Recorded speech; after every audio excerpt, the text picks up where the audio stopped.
안녕하세요. 저는 얼마 전 큰딸을 시집 보낸 50대 후반의 여성입니다. 우리 딸은요, 자라면서 부모 속 한 번 썩인 적 없고 저에게 늘 기쁨만 주던 그런 아이였어요. 속은 또 어찌나 깊은지 그저 바라보고만 있어도 사랑스러운 존재, 그게 바로 우리 딸입니다. 사실 딸은 제가 낳은 아이가 아니에요. 정확하게 말하면 30년 전에 먼저 세상을 떠난 아주버님과 형님이 낳은 조카입니다. 두 분을 하루아침에 황망하게 떠나보내고 그 장례식장에서 조카를 키우기로 한 것은 지금 생각해도 정말 잘한 결정이었다는 생각이 듭니다. 그날 이후로 조카는 우리 부부의 딸로 자랐습니다. 사랑으로 키운 우리 딸의 결혼식 날, 혼주석에 앉아있는 저와 남편에게 진심을 다해 인사를 건네던 딸과 사위, 우리 부부를 바라보며 눈물을 글썽이는 딸에게 이야기했습니다. 희주야, 엄마 아빠의 딸로 살아줘서 정말 고마워. 결혼해서도 네 뒤에는 항상 우리가 있다는 거 잊지 말고 앞으로도 지금처럼 잘 살자. 축하해 우리 딸. 혹여 화장이 번지진 않을까 딸의 눈가에 고인 눈물을 조심스럽게 닦아주고 있자니 먼저 떠난 형님과 아주버님 생각이 더욱 간절해집니다. 제가 두 분을 처음 만난 건 13살 무렵이었어요. 제가 기억하는 어느 순간부터 우리 집엔 늘 엄마 아빠가 다투는 소리로 가득했습니다. 두 분은 얼굴만 마주치면 서로 못 잡아먹어서 안달난 사람들처럼 달려들었어요. 제가 있든 말든 듣든 말든 서로를 핥히는 말을 서슴없이 해댔습니다. 그 모습을 볼 때마다 저는 늘 작아졌어요. 부모님에게 제 존재가 버릴 수 없는 짐처럼 느껴졌거든요. 항상 숨죽이며 집안의 분위기를 살피고 부모님의 눈치를 봐야 하는 날들이 이어졌어요. 당연히 저는 부모님의 사랑이라는 것을 제대로 느끼지 못하고 자랐습니다. TV 속에 나오는 행복한 가정의 모습은 꾸며낸 것처럼 무척이나 낯설었고, 손을 내밀어도 닿을 수 없는 것처럼 저에게는 먼 이야기처럼 느껴졌습니다. 남보다 못한 존재로 살았던 부모님은 결국 이혼을 하셨어요. 그때 제 나이가 고작 13살이었죠. 어린 제 마음은 항상 불안감으로 가득했습니다. 부모님이 이혼을 한다는 사실을 알았을 때도 마찬가지였어요. 나는 어떻게 되는 걸까? 엄마도 아빠도 나를 사랑하는 사람은 없는데 이대로 버림받는 건 아닐까 무서웠어요. 제 예상과 현실은 크게 다르지 않았습니다. 엄마와 아빠, 그 누구도 저를 키우겠다고 나서는 사람이 없었어요. 어떻게든 저를 떠넘기고 싶은 마음에 난감하다는 듯, 귀찮다는 듯 저를 바라보는 두 분의 눈빛은 아직도 생생히 기억납니다. 저는 결국 친할머니 집에 맡겨지게 되었어요. 할머니도 저를 반기진 않았지만 달리 별다른 방법이 없었기 때문에 마지막 남은 책임감으로 저를 맡게 되셨죠. 할머니는 저를 보며 말이 없고 뚱한 게 꼭 엄마를 닮았다며 마음에 들지 않는 티를 내셨고 제 앞에서 대놓고 종종 엄마 욕을 하셨어요. 물론 제가 엄마에 대해 정이 있었던 것은 아니었지만 다른 사람이 엄마 욕을 하는 것을 듣고 싶진 않았거든요.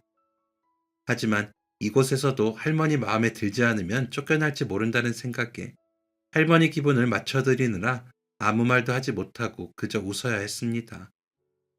어렸을 때부터 소심한 성격이었던 저는 부모님의 이혼 후 더 움츠러들게 되었어요. 주변 사람들의 눈치를 너무 보다 보니까 제 생각에 대해 말 한마디 제대로 하지 못하는 아이로 자라게 된 거죠. 할머니 댁에 살게 되면서 학교도 전학을 가게 되었어요. 원래 다니던 학교에서도 딱히 마음을 나누는 친구가 없었기에 그런 건 오히려 괜찮았어요. 전학 간 학교에서는 전학생이라는 이유로 처음에는 반 친구들이 관심을 보이기도 했어요. 하지만 저에게 다가오는 관심에 어떻게 대처해야 할지를 몰랐습니다. 이런 제 모습을 꿰뚫기라도 한 건지 반 친구들은 저에게 금방 흥미를 잃었어요. 이곳에서도 저는 외톨이가 되어 혼자 다니게 되었습니다. 외로웠지만 외롭지 않은 척 스스로를 속였어요. 그 무렵에는 빨리 어른이 돼서 저를 아무도 모르는 곳으로 떠나고 싶다는 생각을 참 많이 했던 것 같아요. 그날은 갑작스럽게 비가 내렸어요. 예보에도 없던 비가 무자비하게 쏟아졌습니다. 수업이 모두 끝날 때까지도 비는 그치지 않았어요. 먹구름 때문인지 하늘은 어두웠고 비는 종일 내릴 것 같았어요. 우산을 따로 챙겨오지 않았기 때문에 집에 갈 걱정으로 우울했습니다. 1층 중앙 현관으로 나가니 우산을 들고 온 학부모들 때문에 정신이 없었어요. 부모님 손을 잡고 우산을 쓰고 가는 친구들의 모습을 한동안 가만히 바라봤습니다. 할머니는 지금 일을 하고 있을 시간이었고, 저를 데리러 올 사람은 아무도 없다는 걸 알았지만, 어쩐지 누군가를 기다리고 싶은 마음이었거든요. 사람들이 거의 빠지고 빗속으로 뛰어가려는데, 누군가 급하게 저를 불렀어요. 얘, 우산 없니? 저요? 응, 이리 와, 같이 가자. 자신의 옆에 있는 남자아이에게 우산을 건네주던 사람이 저에게 말을 걸었습니다. 남자아이의 엄마라고 하기에는 젊고, 그렇다고 누나라고 하기에는 나이가 조금 많아 보이는 어른이었어요. 제가 우물쭈물하자 제 곁으로 다가와 팔을 내려 제 어깨에 손을 대고 우산을 씌워줬습니다. 남자아이는 호기심 가득한 얼굴로 저를 바라봤어요. 그때만 해도 그 아이가 제 남편이 될 거라고는 상상도 못했는데 말이에요. 우산을 쓰고 가는 내내 여자분은 저에게 끊임없이 대화를 걸었습니다. 제 어깨에 살짝 닿은 손길이 무척 따뜻하게 느껴졌어요. 우리 집 근처에 살고 있었네. 집에 가면 누구 계셔? 아니요. 할머니만 계신데 지금 일하러 가셨어요. 그럼 같이 밥 먹고 갈래? 밥 먹고 우산도 빌려줄게. 네? 아니에요. 괜찮아요. 망설이던 저는 결국 남편의 집에 가게 되었습니다. 남편의 집은 백반을 파는 식당이었어요. 1층은 식당, 2층은 가정집으로 된 건물이었죠. 식당에서 재료를 손질하고 있던 남편의 부모님은 저를 보자마자 누구냐 묻지도 않고 금방 밥 차려주겠다며 따뜻한 보리차를 내어주셨습니다. 비 때문에 쌀쌀했던 마음이 순식간에 녹는 기분이었어요. 남편은 테이블에 있는 사탕을 집어 입에 넣으며 여전히 호기심 가득한 눈빛으로 저를 바라봤습니다. 아이 참, 도련님, 자꾸 사탕 먹을 거야? 밥 먹기 전에 자꾸 이러면 사탕 다 버려버린다. 형수님은 맨날 나한테만 뭐라고 해. 밥 먹고 먹으면 되잖아요. 도련님? 형수님? 궁금한 눈빛으로 바라보는 저에게 형님은 차근차근 설명을 해주셨어요. 남편과 형은 띠동갑이고 자신은 남편과 10살 차이가 난다고요. 엄마라고 생각했다면 섭섭하다면서도 남편은 자기가 키우고 있는 거나 마찬가지인데 너무 말을 안 들어서 속상하다며 농담 섞인 표정을 지었습니다. 형님이 이야기를 하는 동안 어머님이 식사를 차려주셨어요. 밥, 국, 반찬 몇 가지. 평소 집에서 할머니랑 먹는 것과 크게 다르지도 않았는데 그날은 왜 그렇게 따뜻하게 느껴졌는지 모르겠어요. 집에서는 밥을 많이 먹지도 않으면서 어쩐 일인지 한 그릇을 모두 비울 정도로 맛있게 식사를 했습니다. 그런 제 모습을 보고 어머님이 조금 신경이 쓰였던 모양이에요. 아가 몇 살이니? 우리 정호랑 친구야? 13살이요. 얘는 오늘 처음 알게 됐어요. 제가 얼마 전에 전학을 왔는데 같은 반이 아니라 잘 몰라요. 부모님은 맞벌이셔? 그게 저는 할머니랑 둘이 살아요. 할머니가 일 때문에 매일 늦으셔서 오늘도 저를 데리러 못 오셨어요. 그래. 그러면 이제 학교 끝나면 여기로 와. 우리 정호랑 나이도 같고 친구하면 좋겠다. 얘가 자기 형이랑 형수만 졸졸 따라다녀서 친구가 없거든. 둘이 같이 밥도 먹고 숙제도 하고 할머니 오실 때까지 놀다가 가. 너무 따뜻했습니다. 가족한테도 받지 못한 온기를 생판 남에게 느낄 수 있다는 게 신기했어요.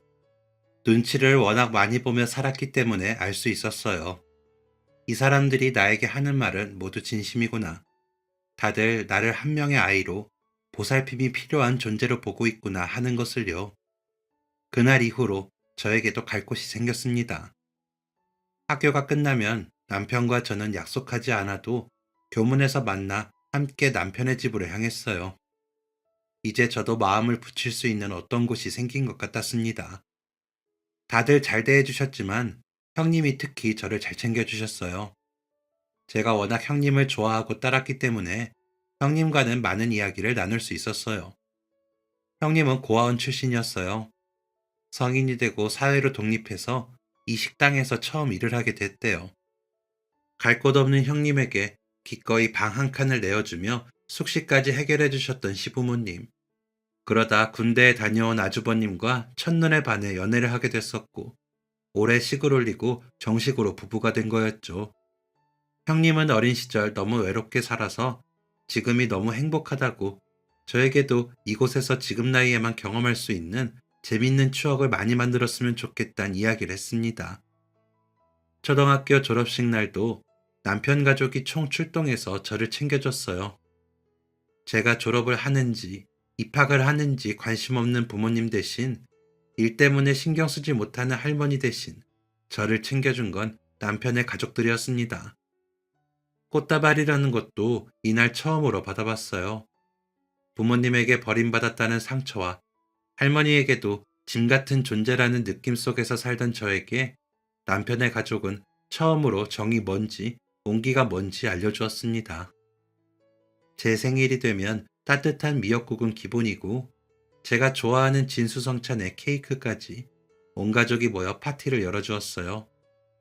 생일이 이렇게 특별한 날이 될 수 있다는 것도 이곳에서 처음 알게 되었어요. 제 존재 자체만으로 축하받을 수 있다는 사실은 감격스럽기까지 했습니다. 그동안은 저라는 사람은 차라리 없었어야 됐다는 생각을 많이 했는데 남편의 가족과 함께 지내면서 저도 점점 밝아지게 되었습니다. 그러다 정말 오랜만에 아빠가 찾아왔습니다. 엄마는 이혼 후 아예 소식이 끊겼기 때문에 어떻게 지내는지 알 길이 없었고 할머니만 간간히 아빠와 통화를 한다는 건 알고 있었거든요. 그래도 핏줄이라고 오랜만에 얼굴을 보니 내심 반가운 마음이 들었어요. 혹시 나를 데려가려고 온 걸까? 어렴풋한 희망에 마음이 들뜨기도 했습니다. 하지만 이번에는 제 예상을 전부 비껴갔습니다. 아빠는 할머니에게 새 가정을 꾸리게 됐다고 이제는 정말 잘 살아볼 테니 제가 성인이 될 때까지만 잘 책임져 달라는 얘기를 하고 있었습니다. 성인이 되면 어떻게든 독립시켜서 살게 하겠다고요. 대체 무슨 기대를 했던 걸까요? 남편 가족과 지내다 보니 저도 모르게 희망이라는 걸 가지게 되었나 봅니다. 그날 우울했던 제 마음을 알고 남편이 눈치를 보는 게 느껴졌어요. 비밀이 없는 단짝 친구였던 남편에게 아빠가 왔었던 일에 대해 털어놓았습니다. 남편은 아빠는 떠나도 자신은 떠나지 않을 거라고, 자신의 가족 모두 제 곁에 있을 거라고 위로했어요. 말뿐이었을지 모르겠지만 이상하게도 위로가 됐습니다. 남편의 말을 들으니 소식 끊긴 엄마도 결혼한 아빠도 독립해서 혼자 살아야 할 미래도 아무렇지 않은 것처럼 느껴졌어요. 덕분에 저는 예전처럼 혼자 땅굴을 파지도 밑도 끝도 없이 비관을 하지도 않게 되었어요. 형님과 아주머니도 저를 친동생처럼 돌봐주셨어요. 저는 두 분이 참 좋았습니다. 두 분처럼 마음이 따뜻하고 다정한 사람들을 본 적이 없었거든요. 그렇게 천사 같은 부부에게 아이만 있으면 좋으련만 결혼하고 한참이 지나도록 두 분 사이에선 아이가 없었어요. 그래서 저는 매년 제 생일이 되면 소원으로 두 분에게 예쁜 아이가 찾아오게 해달라고 간절히 빌었습니다. 두 분은 저와 남편이 자식이라고 우리가 얼른 자라야 아이가 생긴다고 농담으로 넘기셨지만 형님이 얼마나 아이를 원하는지 알았기 때문에 가끔은 하늘이 원망스럽기도 했어요. 시간이 흘러 어느덧 저와 남편은 고3이 되었습니다. 남편과 저는 중학교, 고등학교에서도 내내 붙어 다녔어요. 제가 남편 집에서 밥을 먹은 것도 햇수로 7년이나 되었습니다. 그 시간을 보내면서 혼자보다 둘이 더 자연스럽게 느껴졌어요. 오히려 둘이 아닌 혼자의 모습을 상상하기 더 어려울 정도였죠. 그러다 보니 자연스럽게 대학도 같은 곳에 갈 계획을 세웠습니다. 다행인진 모르겠지만 둘 다 공부에는 크게 재능도 흥미도 없어서 살고 있는 지역 내에 있는 전문대에 가기로 했어요. 학력고사를 보고 대학교 합격을 기다리며 이제 곧 성인이 된다는 사실에 무척 들떠 있었습니다. 아빠가 할머니에게 얘기한 대로 저는 곧 독립을 해야 했지만 아무렴 상관없었어요.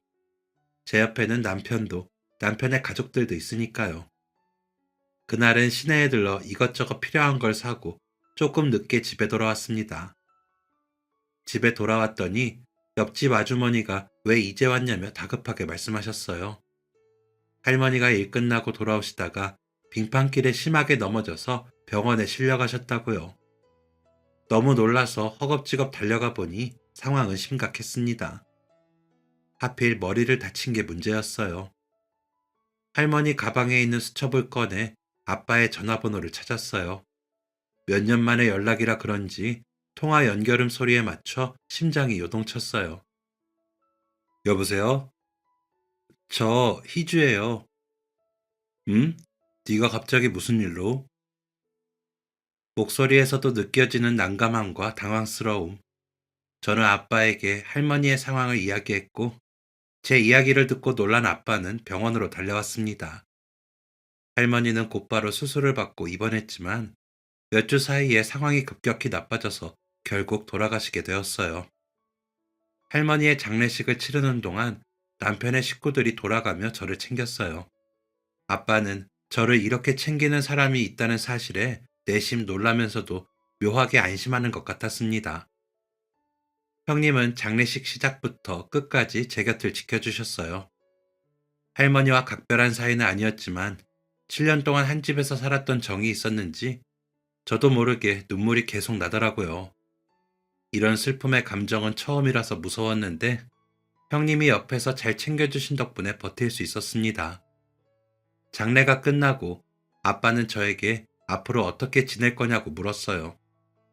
이제 성인이니까 혼자 지낼 수 있지 않냐고 하더라고요. 저에게는 그 말이 꼭 자신이 새로 꾸린 가정에 제가 있을 곳은 없다는 것처럼 느꼈습니다. 저도 사실 아빠와 살고 싶은 마음은 없었어요. 그래서 앞으로 알아서 잘 살 테니 대학 학비까지만 책임져 달라고 했습니다. 아빠는 그렇게 하라고, 할머니 집도 저에게 가지라고 하더라고요. 그걸로 마지막 남은 마음의 짐을 덜고 싶어 하는 것 같았어요. 뭐가 이렇게 쉬운지 너무 깔끔해서 말이 나오지 않았습니다. 아빠와 제가 대화를 나누는 모습을 지켜봤던 형님은 말없이 저를 안아주셨어요. 희주야, 괜찮아. 지금까지 그랬던 것처럼 우리랑 같이 살면 돼. 가족이 꼭 핏줄로 이어져야만 가족이 아니야. 네 가족은 우리야. 알지? 저 괜찮아요. 예전 같았으면 혼자 울고 괴로워했을 텐데 이젠 언니도 있고 정호도 있고 가족들도 있고 다 제 편이잖아요. 그래서 괜찮아요. 정말로요. 괜찮다는 제 말은 거짓말이 아니었어요. 물론 함께 있던 할머니가 떠난 상실감에 한동안 슬프고 괴로웠지만 주변 사람들 덕분에 상처는 금방 아물었습니다.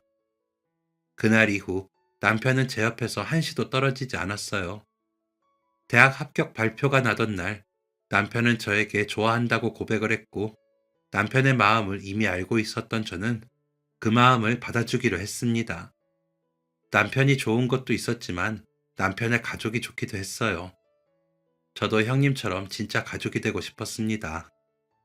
남편과 같은 대학 다른 과에 다니면서 우리는 제법 풋풋한 연애를 했어요.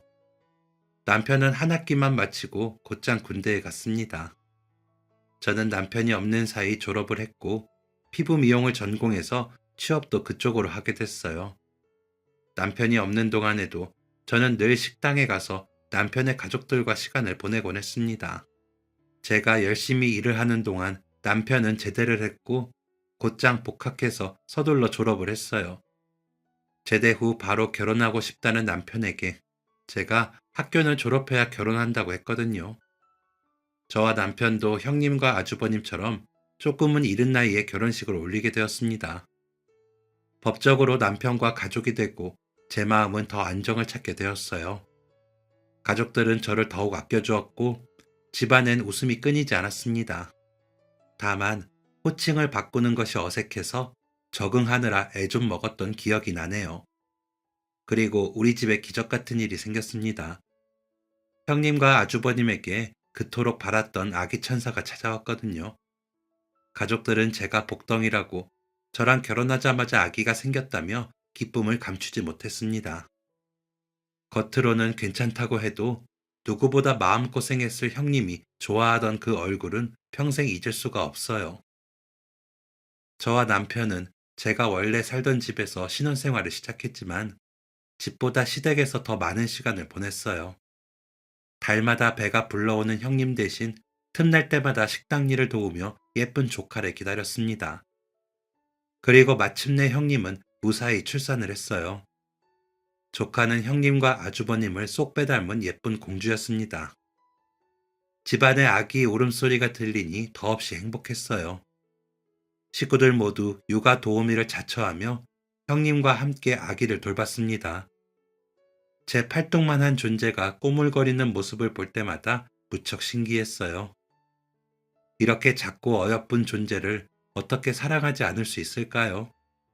그런 마음이 들수록 우리 부모님이 이해되지 않았습니다. 그리고 다짐했어요. 형님이 낳은 이 소중한 아기에게 저도 사랑을 쏟아붓겠다고요. 모두가 조카를 키우느라 바쁜 와중에 남편은 회사에 적응하느라 정신없는 날들을 보냈습니다.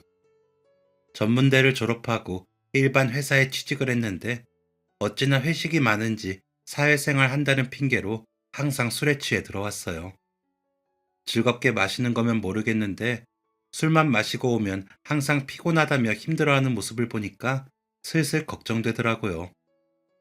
그런 날들이 계속 이어지다 보니 밤마다 깨서 화장실을 자주 들락거리기도 하고 밥만 먹으면 병든 닭처럼 졸리다는 이야기를 많이 했어요. 나 왜 이렇게 피곤하지? 자도 자도 피곤이 안 풀려. 무슨 회사가 회식을 5일 내내 해? 술 좀 적당히 마시면 좀 좋아? 이게 다 사회생활이지 뭐. 근데 출출하지 않아? 응? 밥 먹은 지 얼마 안 됐잖아. 배부르다고 해놓고 벌써? 남편을 보니 가만히 있으면 안 될 것 같다는 생각이 들었어요. 시아버지와 아주버님이 당뇨가 있었기 때문에 술 때문에 피곤하다는 핑계로 넘어가면 안 될 것 같더라고요.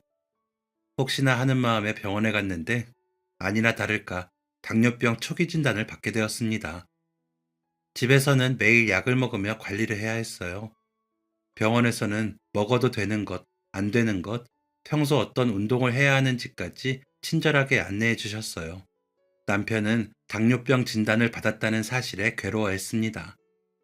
자신만은 피해갈 줄 알았는데 결국 걸리고 말았다면서요.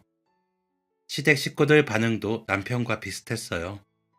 기어이 올게 오고 말았다면서 지금부터 관리 잘해야 한다고 여기저기서 조언을 해주셨습니다. 식단을 챙기는 것이 가장 중요한 일이었는데 형님과 아주버님이 신경 써주신 덕분에 훨씬 수월하게 지낼 수 있었어요. 이것저것 챙길 게 많아지면서 끼니는 거의 시댁에서 해결하게 되었습니다. 시댁에 갈 때마다 귀여운 조카를 보는 것이 정말 큰 힐링이었어요. 아직 아빠, 엄마, 작은아빠, 작은엄마의 개념이 없는 조카는 저와 남편에게도 엄마, 아빠라고 불렀어요. 그 작은 입으로 저를 향해 엄마라고 말하는 소리를 들을 때마다 저도 빨리 예쁜 아이를 갖고 싶다는 생각이 간절해졌습니다. 그럴수록 남편의 건강을 더 철저하게 신경 쓸 수밖에 없었어요. 어느덧 조카는 3살이 되었습니다. 말이 빨리 트일 때부터 똑똑하다고 생각했지만 제가 옆에서 지켜본 조카는 또래 아이보다 훨씬 발달이 빠른 것 같았어요. 특히 말귀를 정말 잘 알아들어서 가져다 달라는 것도 척척 가져오곤 했어요. 그럴 때마다 온 식구들이 우리 아가는 영재가 분명하다며 한마디씩 호들갑을 떠는 모습이 일상이었습니다. 아이는 형님과 아주버님을 닮아 성격이 워낙 순했기 때문에 제가 혼자 돌보는 것도 수월했어요. 덕분에 두 분에게 일이 있을 때마다 어렵지 않게 아이를 볼 수 있었죠. 아이를 낳고 오래 자리를 비운 적이 없던 형님과 아주버님이 정말 오랜만에 주말을 맞아 지방으로 부부 동반 모임을 가신다고 하루만 아이를 돌봐달라고 했을 때도 크게 걱정되지 않았습니다. 자리를 비운 형님과 아주버님 대신 남편이 시부모님을 도와 식당 일을 하기로 했고, 저는 조카를 독차지하기로 했습니다. 똑같은 놀이를 수십 번 반복하고 똑같은 책을 여러 번 읽어도 질리지 않았어요. 똑같은 행동에도 매번 다른 반응을 보이는 조카의 모습이 마냥 귀여웠습니다. 조카보다 제가 더 신나서 정신없이 놀았던 것 같아요. 엄마 아빠가 없는데도 기특하게 울지도 않고 씩씩하게 노는 조카가 마냥 대견하게 느껴졌습니다. 다음 날 아침, 일찍부터 저를 깨우는 조카의 손길에 눈을 떴어요. 형님이 미리 준비해둔 아침을 챙겨 먹이고 조금 놀아주고 씻기고 났더니 점심시간이 훌쩍 다가오고 있었어요. 조카의 머리를 말려주며 TV 뉴스를 보는데 속보가 나오고 있었습니다. 무슨 일인가 싶어 유심히 보는데 지방에서 서울로 오는 고속도로에서 추돌 사고가 크게 났다는 내용이었어요. TV에서는 헬기로 찍은 사고 영상이 송출되고 있었고 한눈에 보기에도 굉장히 처참해 보였습니다. 형님과 아주버님도 집으로 오고 있을 텐데 별일 없을 거라는 걸 알지만 괜히 마음이 불안했어요. 그때 전화벨 소리가 시끄럽게 울렸습니다. 깜짝 놀라서 쳐다보니 남편이 전화를 받고 있었어요. 그리고 남편은 그대로 수화기를 떨어뜨리고 말았습니다. 전화를 건 사람은 경찰이었어요. 경찰은 형님과 아주버님이 제가 보고 있던 TV 속 추돌 사고의 피해자라고 말했고, 손쓸 틈도 없이 현장에서 세상을 떠났다고 했습니다. 근처 큰 병원으로 옮기고 있다는 말에 우리 가족은 모두 병원으로 향했어요. 가는 동안 차 안에는 조카의 말소리만 들렸습니다. 그 누구도 먼저 입을 떼지 못했어요. 병원에 도착했을 때 형님과 아주버님의 모습은 처참하다는 말밖에는 할 수가 없었습니다. 우리 형님, 아주버님 얼마나 아팠을까? 눈 감는 순간까지 딸 걱정이 얼마나 힘들었을까? 마음이 찢어지는 것 같았습니다. 온기가 없는 아들 부부의 모습을 확인하고 시어머니는 끝내 쓰러지고 마셨어요. 아버님도 충격에 쓰러지기 직전이었지만 겨우 버티시는 것 같았습니다. 남편이 장례를 도맡아 치르는 동안 조카는 지금 여기가 어딘지 뭘 하는 곳인지 아무것도 모르고 제 옆에 딱 붙어 인형놀이를 하다가 어느새 제 무릎을 베고 잠이 들었습니다. 영정사진 속 형님의 모습을 보는데 옛날에 저희 할머니가 돌아가셨을 때 형님과 나눴던 대화가 떠올랐어요. 언니, 그때 나한테 우산은 왜 씌워줬어요? 그냥 가도 됐잖아요. 그때부터 지금까지 나한테 왜 그렇게 잘해줘요? 피할 수도 없이 비가 쏟아지는데 작은 네가 그 안으로 뛰어 들어가려는 모습이 꼭 옛날의 내 모습 같았어. 나 고아원에서 자랐다고 했잖아. 그때처럼 갑자기 비가 오면 나는 꼼짝없이 비를 맞아야 했는데 그게 그렇게 차갑고 서러웠어. 그래서 나도 모르게 우산을 씌워줬던 것 같아. 나도 늘 바랐거든. 나에게 우산을 씌워줄 사람이 있었으면 좋겠다고. 그리고 지금은 우리랑 함께 지내면서 활짝 웃는 네 모습을 보는 게 참 좋아. 그게 다야. 저를 보며 따스한 미소를 지어주었던 형님의 모습이 떠올라 자꾸만 눈물이 났습니다. 이제는 마음속으로만 떠올릴 수밖에 없는 형님의 목소리가 듣고 싶어 사무쳤어요. 힘든 건 남편도 마찬가지였습니다. 남편에게 형님과 아주버님은 형제 그 이상의 존재였으니까요. 남편과 저는 장례식 내내 빨갛게 부은 눈으로 서로를 바라볼 수밖에 없었습니다. 장례가 끝나고 시간이 필요한 시부모님 대신 조카를 데리고 우리 집으로 왔어요. 차 안에서 한참 떠들다가 잠든 조카를 방에 눕혀놓고 살피고 있는데 남편이 다가오는 게 느껴졌습니다. 울지도 슬퍼하지도 못하는 남편의 표정을 보고 저는 며칠 동안 생각했던 이야기를 꺼냈어요. 여보, 희주 우리가 키우자. 뭐, 진짜야? 응, 형님이랑 아주버님 보내면서 생각한 거야. 어머님, 아버님은 가게 일도 바쁘고 연세도 있으신데 희주 키우는 거 쉽지 않으실 거야. 그게 아니더라도 당연히 우리가 키워야 된다고 생각해. 형님이랑 아주버님이 우리한테 어떤 존재인데 그분들을 위해서라도 우리가 희주 잘 키워보자. 여보, 고마워.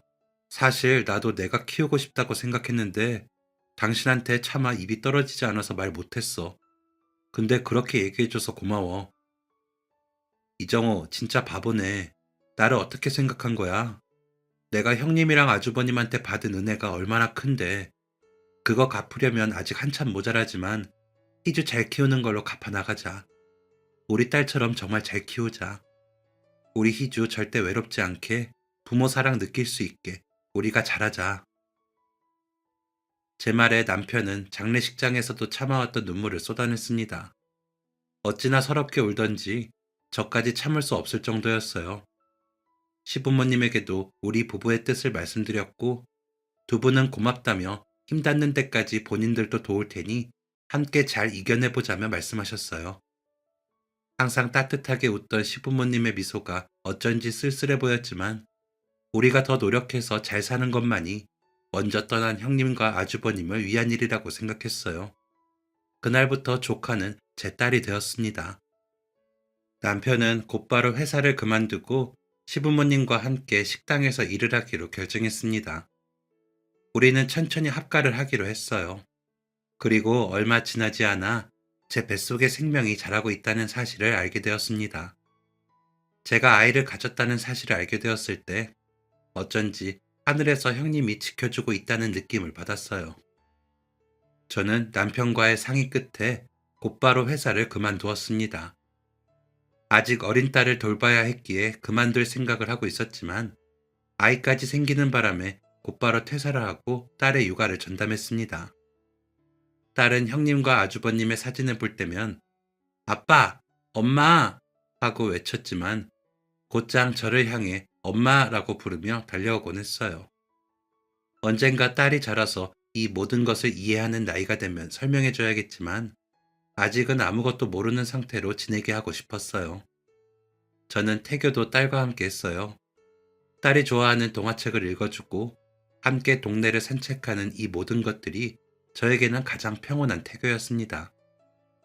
그렇게 뱃속의 아이는 무럭무럭 자라게 되었고 저는 무사히 아들을 출산했습니다. 아이를 낳고 집에 왔을 때 엄마 하며 저를 꼭 안아주는 딸 때문에 왈칵 눈물이 날 것 같았어요. 어린 것이 제가 입원했던 며칠 동안 저를 계속 찾았다는 이야기를 듣고 괜히 마음이 아려왔어요. 당시에는 산후조리원이라는 게 따로 없어서 저는 집에서 산후조리를 했습니다. 남편과 시어머니가 제가 먹을 미역국을 끓여대느라 참 고생을 많이 했어요. 시어머니는 제가 신경 쓰지 않도록 저를 살뜰히 보살펴 주셨어요.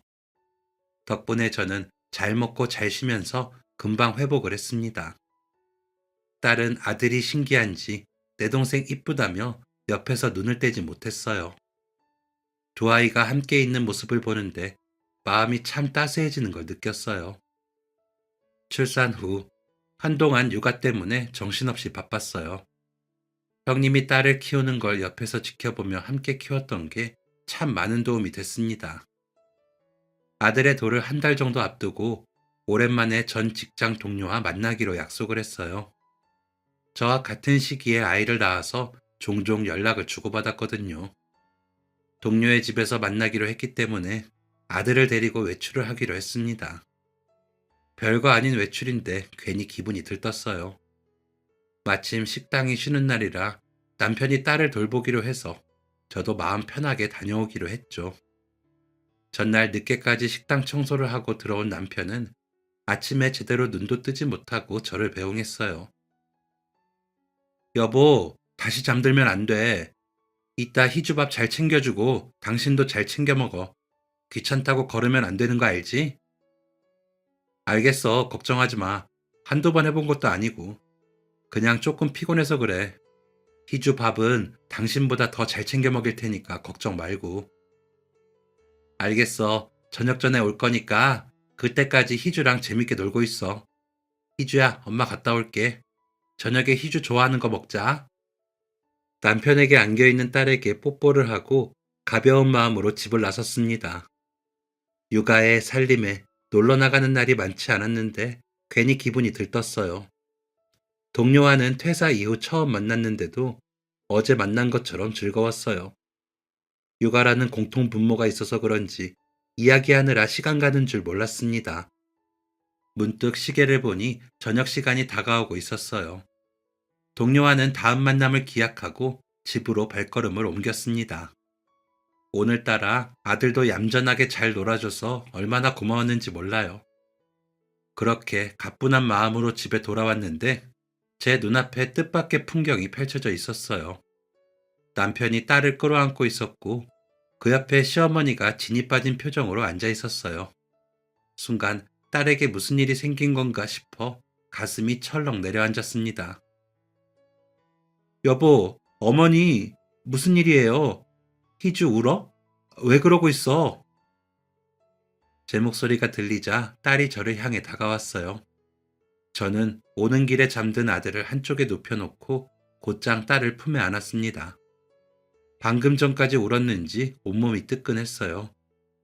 혹시 내가 없는 사이 어디가 아프기라도 했던 걸까? 괜히 나갔나 싶어 마음이 불안했어요. 그때 남편이 믿을 수 없는 이야기를 꺼냈습니다. 여보, 나 죽을 뻔했어. 뭐? 그게 무슨 소리야? 희주는 왜 이렇게 울었어?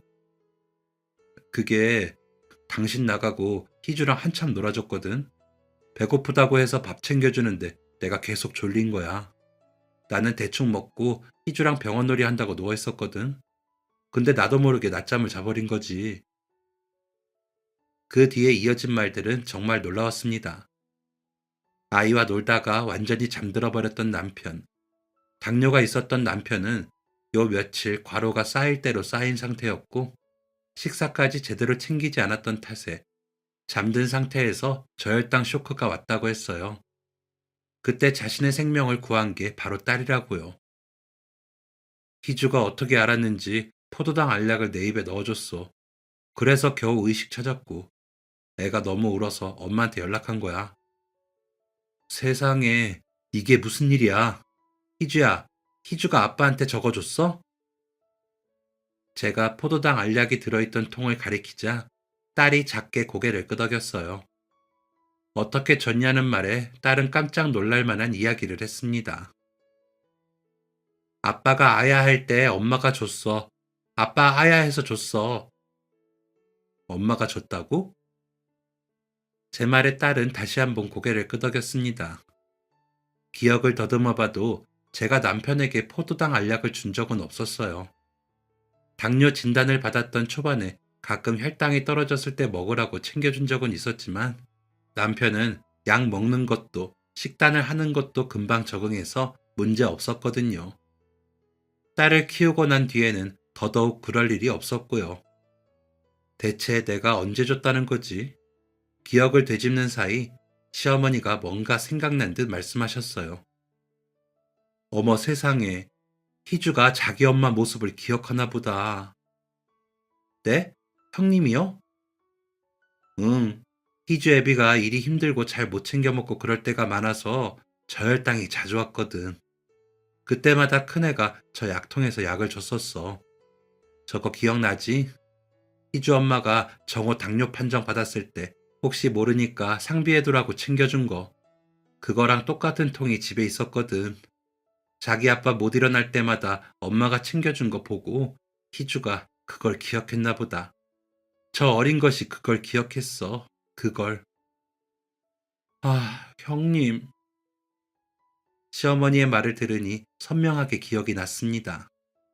언제 무슨 일이 일어날지 모른다며 가지고 있던 것과 똑같은 약통을 챙겨주셨던 형님. 그걸 딸이 잊지 않고 기억하고 있었다는 것도 정말 믿기지 않았습니다. 세상을 떠나서까지 형님과 아주버님이 저와 남편을 지켜준 것만 같아 눈물이 턱끝까지 차올랐어요. 여보, 당신 살려준 거 형님이랑 아주버님이다. 어떻게 이런 일이 다 있니? 이렇게 어린 내가 어떻게 그걸 알고 당신을 살렸을까? 희주야 고마워. 아빠 살려줘서. 아빠를 지켜줘서 엄마가 정말 고마워. 형, 형수. 제 말에 남편은 감정을 주체하지 못하고 눈물을 흘렸어요. 그 사이 제품에서 놀란 마음을 진정시킨 딸은 천사 같은 얼굴로 잠에 빠져들고 있었어요.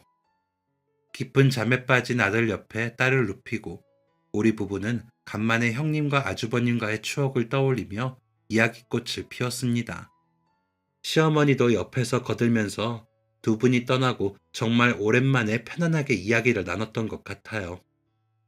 곤히 잠든 두 아이를 바라보며 다시 한번 맹세했습니다. 내가 줄 수 있는 모든 사랑을 두 아이에게 주겠다고요. 제 손가락을 꼭 잡고 있는 딸의 손은 여전히 작았습니다. 이 작은 손으로 어떻게 남편을 구했을까? 시어머니의 말씀대로 정말 형님과 아주버님이 하늘에서까지 지켜준 것 같았습니다. 그날은 저도 오랜만에 형님과 아주버님 꿈을 꿨어요. 비가 왔던 그날 저를 따뜻한 눈으로 바라봐 주었던 두 분의 미소가 그리워서 꿈에서 깼을 때는 제 눈가도 촉촉하게 젖어 있었습니다. 그 사건 이후 남편은 자신의 건강에 더 민감하게 신경 쓰게 되었어요. 형님과 형수님이 살게 해준 인생이라며 함부로 살아서는 안 된다면서요.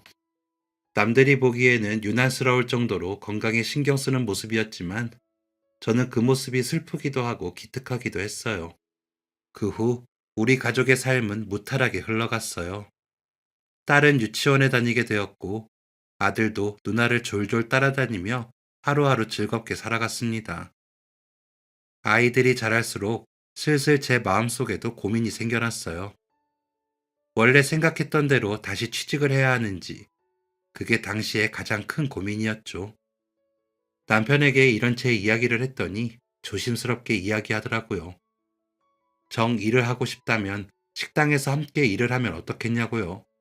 사실 시부모님도 일흔이 가까워지면서 부쩍 식당 일을 힘들어 하시기도 했고 남편이 혼자 하기에는 힘에 부치는 것도 사실이었거든요. 남편에게 이야기를 들은 순간부터 고민은 끝났어요. 다음 날부터 저는 자연스럽게 식당에서 일을 돕게 되었습니다. 제가 신나게 일을 하는 동안 시어머니가 아들을 봐주시는 날들이 늘어갔어요.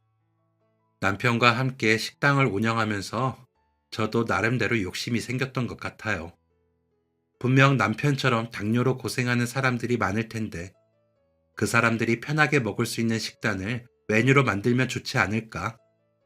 물론 수요가 많지 않을 수도 있지만 어차피 시아버지와 남편을 위해서 준비하는 식단이니까 해봐도 괜찮지 않을까? 그런 생각이 들었어요. 제 이야기를 들은 남편도 좋은 생각인 것 같다며 저를 지지해줬고 덕분에 저는 메뉴 개발에 열중할 수 있었습니다. 판매를 위해서 메뉴를 만든다는 것은 생각보다 어려운 일이었어요. 몇 번의 실패가 있었지만 가족들의 응원에 힘입어 끝까지 노력한 끝에 정식으로 당뇨인들을 위한 메뉴를 출시할 수 있었습니다. 신메뉴 출시는 성공적이었어요. 어떻게 입소문이 난 건지 그 메뉴 때문에 식당을 방문하는 손님이 많아질 정도였습니다. 덕분에 식당은 전보다 더 많은 손님으로 붐비게 되었습니다. 제가 식당 일에 열중할 수 있었던 이유 중 하나는 바로 우리 아이들 덕분이었어요. 딸과 아들은 둘이 어찌나 우애가 좋던지 따로 신경 쓰지 않아도 알아서 잘 놀고 잘 자랐습니다. 3살 때 형님과 아주버님이 돌아가신 이후 매년 기일마다 우리 부부와 함께 납골당에 갔던 딸은 커가면서 자연스럽게 모든 상황을 이해했어요. 희주야, 엄마랑 아빠랑 보고 싶으면 언제든지 얘기해. 언제든 같이 오자. 응, 사진으로도 자주 보고 있어서 괜찮아. 그런데 엄마는 계속 내 엄마지? 엄마 아빠는 계속 그대로지? 당연하지. 희주는 엄마 아빠의 딸이기도 해. 희주한테는 엄마랑 아빠가 2명씩이야. 돌아가신 부모님은 희주를 낳아주신 고마운 분들이야. 저와 남편에게 계속 엄마 아빠라고 불러도 되냐는 딸의 말에 속으로 얼마나 많은 눈물을 흘렸는지 모릅니다. 딸은 저와 남편을 부모로 생각하면서 아주 잘 자랐어요. 저와 남편 역시 단 한순간도 우리 자식이 아니라고 생각하지 않았고요. 어렸을 때부터 유난히 똘똘하다고 생각했던 딸은 공부를 정말 잘했습니다. 중학교에 진학한 이후로는 전교 1등을 놓치지 않을 정도로 이름을 날렸어요. 딸의 꿈은 어렸을 때부터 의사였습니다. 딸이 자라면서 남편을 구했던 날에 대한 이야기를 무용담처럼 많이 들려줬었는데 그게 영향이었는진 모르겠지만 사람을 살리는 사람이 되고 싶다며 의사가 되겠다고 하더라고요. 그렇게 큰 꿈을 가지고 열심히 노력했던 딸은 서울에 있는 명문대학교의 의대에 합격하게 되었습니다. 딸이 의대의 꿈을 가지고 노력하는 동안 그 모습을 그대로 보고 자랐던 아들도 의사가 되겠다는 꿈을 가졌어요. 워낙 누나를 따르고 좋아했던 녀석이라 크게 놀라운 일도 아니었죠. 엄마, 나 결심했어. 나도 의대에 갈 거야. 응? 희용이 네가 의대에? 내가 생각하기에 세상에서 제일 멋진 사람이 누나거든. 물론 엄마 아빠 다음으로. 나도 누나처럼 멋있는 사람이 되고 싶어. 그래서 지금부터 공부할 거야. 진짜야? 맨날 누나한테 공부 그만하고 놀자고 조르더니 아드님이 갑자기 철이 들었네. 누나가 알면 좋아하겠다. 저에게 의사가 되고 싶다는 포부를 내비치고 아들은 그날부터 정말 열심히 공부에 매달렸습니다. 딸이 아들에게 머리는 좋은데 공부를 안 해서 문제라고 했던 말이 진짜였는지 아들이 공부를 시작하자 성적이 눈에 띄게 오르기 시작했어요. 그런 동생이 기특했는지 딸은 대학교에 진학해서 공부하느라 바쁜 와중에도 아들의 공부를 정말 열심히 챙겨주었어요. 저나 남편이나 아이들 공부에는 많이 신경을 못 써줬는데 이렇게 알아서 잘해주니 얼마나 대견하고 기특한지 모르겠습니다. 딸의 가르침대로 열심히 따라갔던 아들은 결국 자기 누나를 따라서 나란히 의대에 합격하게 되었습니다. 집안에 한 명도 경사인데 자식 둘이 의대에 합격하고 나니 그 기쁨과 뿌듯함은 이루 말할 수 없었어요. 주변 엄마들이 대체 비결이 뭐냐고 들들 볶아대도 마냥 웃음이 났습니다. 두 아이만 생각하면 먹지 않아도 늘 배가 불렀어요. 그 옛날 고사리 손으로 남편을 살렸던 딸은 이제는 정말 사람을 살리는 의사가 되어 살아가고 있습니다. 남들처럼 쉽고 돈 많이 버는 과를 선택하면 좋았을 텐데 어렸을 때부터 심지가 굳었던 딸은 흔히 말하는 비인기과에서 열심히 환자를 돌보고 쉬는 날이면 동생을 끌고 봉사활동을 가는 것도 빼먹지 않았어요. 우리 희주는 제가 아는 그 어떤 사람보다 인생을 사랑하고 치열하게 살아가며 가진 것을 아낌없이 베풀 줄 아는 사람이에요. 제가 너무 사랑하는 우리 형님을 꼭 닮았죠. 결혼하고 싶은 사람이 있다며 남자친구를 데려왔을 때는 얼마나 놀랐는지 몰라요. 의대에서 만났다고 했는데 어쩜 자기랑 그렇게 똑같은 사람을 만났는지 이야기를 나누면 나눌수록 사람 됨됨이가 참 괜찮은 것 같아서 마음이 놓였어요. 한편으로는 애지중지 아껴 키운 딸을 떠나보낸다는 생각에 아쉬운 건 어쩔 수 없었습니다. 딸의 결혼식 날, 혼주석에 앉기까지 지나온 시간들이 마치 한 편의 영화처럼 제 마음속에 흘러갑니다. 마지막 행진을 앞두고 활짝 웃는 딸의 얼굴을 보니 문득 형님의 얼굴이 보였습니다. 45년 전 쏟아지는 비를 향해 달려가던 저를 붙잡고 망설임 없이 우산을 씌워주던 바로 그 모습이요. 부모에게 버림받고 외로움밖에 몰랐던 그 시절 저에게 선뜻 손을 내밀어준 형님과 아주버님이 없었더라면 지금은 형님과 아주버님을 만나 오랜 회포를 풀고 있을 시부모님이 없었더라면 그리고 한결같이 저를 사랑해준 남편이 없었더라면 지금의 행복도 없었겠죠. 그분들 덕분에 제 모든 것을 다 줘도 아깝지 않을 두 아이도 만나게 되었으니 이 정도면 제 인생도 무척 행복한 인생인 것 같습니다. 형님, 아주버님, 어머님, 아버님, 하늘에서 지금 이 모습 다 보고 계시죠? 우리 희주가 이렇게 예쁘게 훌륭하게 자라서 결혼을 해요. 형님이랑 아주버님을 닮아서 그런지 우리 희주가 사랑이 참 많아요. 마음이 얼마나 따뜻한지 곁에 있으면 주변 사람들까지 참 행복하게 만들어줘요. 특별히 가르친 적도 없는데 이렇게 자란 걸 보면 누가 봐도 형님과 아주버님 자식 맞죠. 그런데요, 희주는 저랑 남편 자식이기도 해요. 희주 3살부터 지금까지 30년이 넘도록 키우면서 단 한순간도 제 딸이 아니라고 생각한 적 없어요. 두 분에게 죄송스러워서 저는 항상 이순이라고 생각하면서 살았지만 오늘만큼은 희주의 엄마로서 우리 희주 시집 잘 보낼게요. 그리고 조금만 더 기다려주세요. 여기서 아이들 자리 잡는 거 더 보고 가족들 대표해서 손주들도 보고 호사 조금 더 누리고 그때 되면 형님, 아주버님, 어머님, 아버님 곁으로 갈 테니까 그때까지만 우리 가족들 조금만 더 지켜봐 주세요. 축하 인사를 건네는 하객들 사이로 당당하게 발걸음을 내딛는 우리 딸과 사이를 보면서 조용히 다짐해 봅니다. 차가운 비를 막아줬던 형님의 우산처럼 저도 두 사람이 언제나 들어와서 쉴 수 있는 든든한 우산이 되어주겠다고, 아무 때나 찾아와도 따스하게 기댈 수 있는 그런 존재가 되어주겠다고요. 지금까지 사연 들어주셔서 감사합니다. 사연이 재밌으셨다면 구독과 좋아요를 눌러주세요. 감사합니다. 안녕히 계세요.